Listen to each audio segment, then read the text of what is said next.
ရာဖင်ညာကတန်ပီလီထက်ဘောလုံးတီရောစုကိုပို့ရတဲ့နဲ့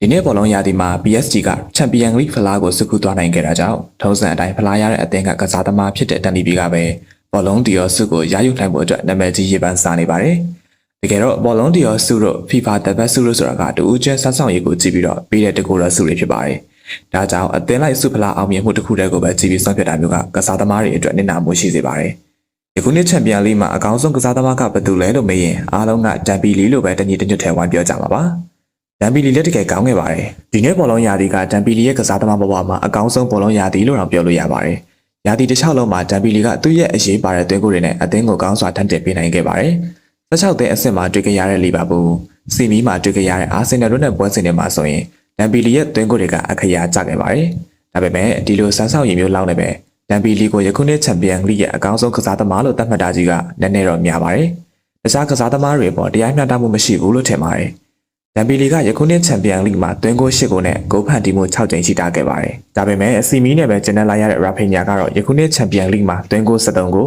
ဂိုးဖန်တီမှု9ကြိမ်ပြုလုပ်ထားနိုင်ခဲ့တာပါ။ဒါကြောင့်တူဦးချင်းဆွမ်းဆောင်ရည်ရကြည့်မယ်ဆိုရင်တော့ရာဖင်ညာကတန်ပီလီထက်ပိုကောင်းတဲ့ကစားသမားပါ။ဘောလုံးတီရောစုကိုလည်းရာဖင်ညာကပဲရတင်ပါတယ်။